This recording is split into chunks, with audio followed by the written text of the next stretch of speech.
Okay, for this paint along, I thought it would be fun to do fruits and vegetables to start. And I think I'm gonna do pretty small paintings. This part's totally up to you, but I'm gonna make a grid on my paper so that 12 paintings can fit.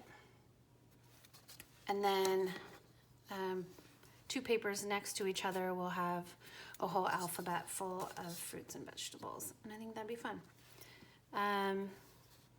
So if you would like to do this too, I'm just marking out 3-inch increments so that each grid will be about 3 inches square, which is pretty small for watercolor, but I really feel happier when I'm painting in small spaces. It gets kind of overwhelming when it gets big. I'm drawing these light and they are not perfect because I'm not going to keep them, I'm going to erase them later.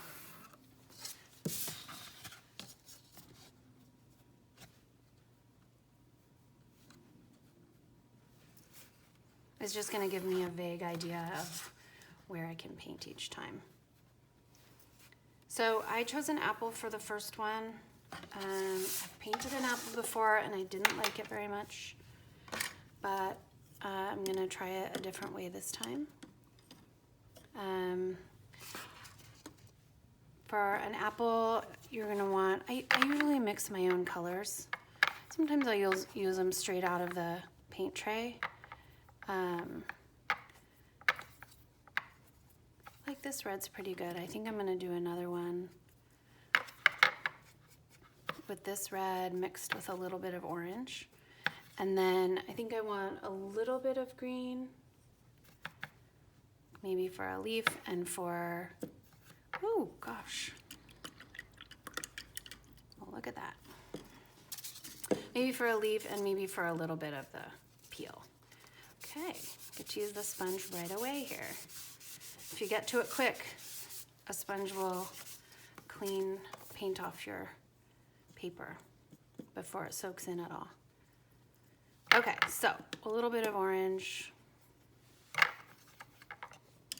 and maybe a little bit of this orange. Okay, I like that big brush for getting paint and mixing paint. And I like the smaller ones for actually painting with. Okay, I'm just gonna make kind of a general outline of an apple here.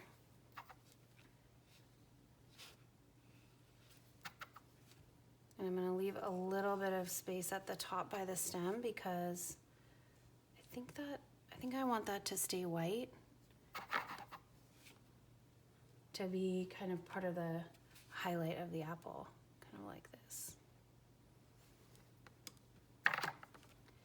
And now I'm just gonna work kind of fast. I'm just gonna add some water here. Work a little bit fast so that there aren't any hard lines.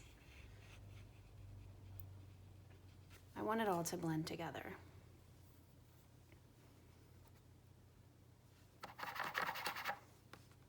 And I want it darker on the outside.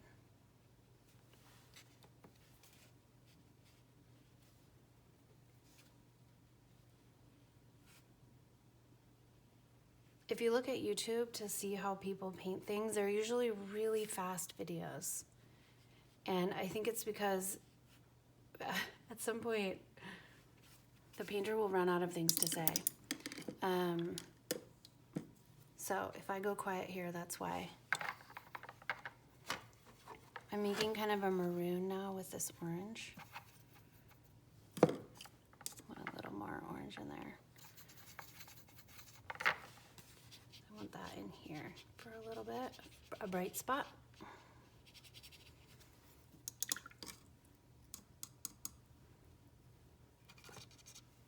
I like to just keep mixing.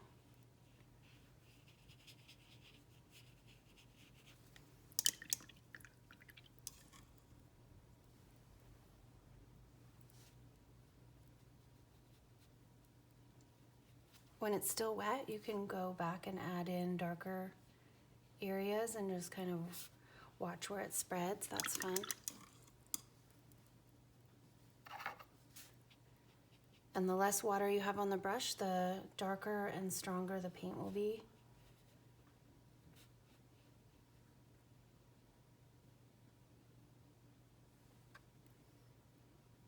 I forgot this little bump down here. Okay. I want a little more orange over here. And I'm gonna put just a little bit of yellow in. My yellow has turned kind of green, but I think that'll be fine. I'm just gonna put a little yellow down here.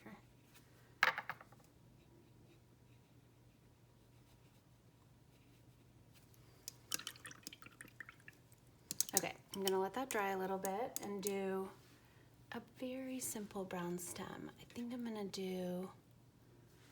add a little black to this red and see what happens. Sometimes that makes a nice brown. Yeah.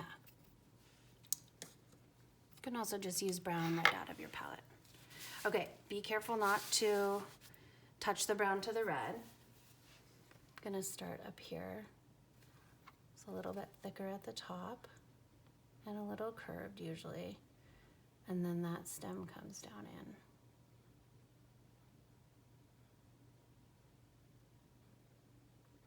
I am not going to touch it to the red or it will all spread.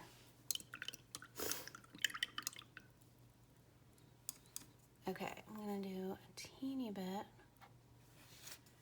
orange in there.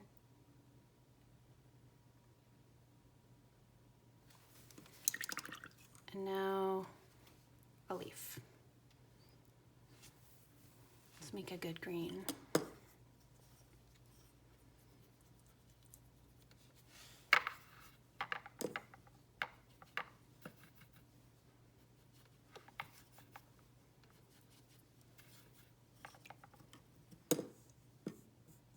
Okay, I'm gonna use a tiny bit of this brown. Make that green a little bit darker.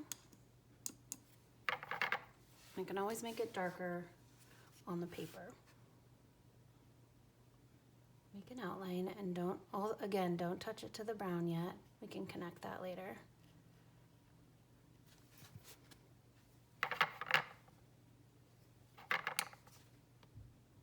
Touch in some more green. And I want it to be a little bit darker still.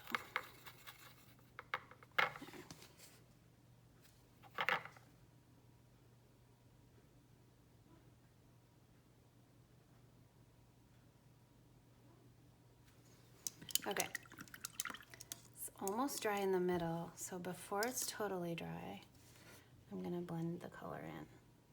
I don't want it to be white in there, but I don't want it to be very dark. So I'm using a really dry brush, kind of pulling some paint off the edges.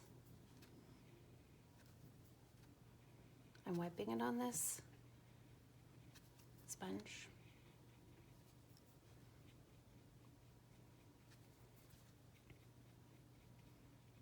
Kind of a light spot, like a highlight.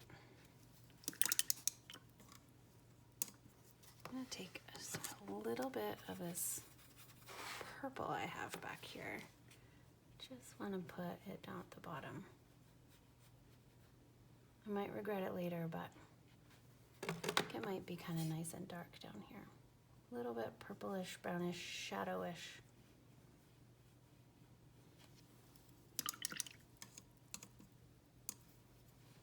And then blend it with some water.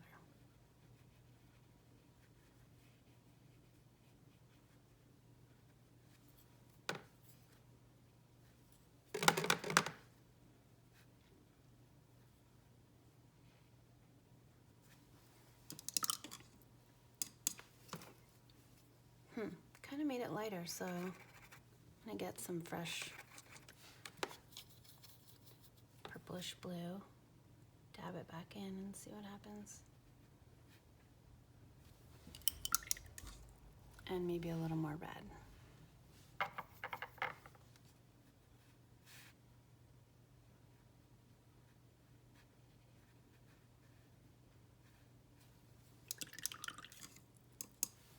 Okay, I'm gonna stop there, and I think after it's dry, I'll add another layer of green and probably connect the brown down to the apple, and then I'm gonna call that done.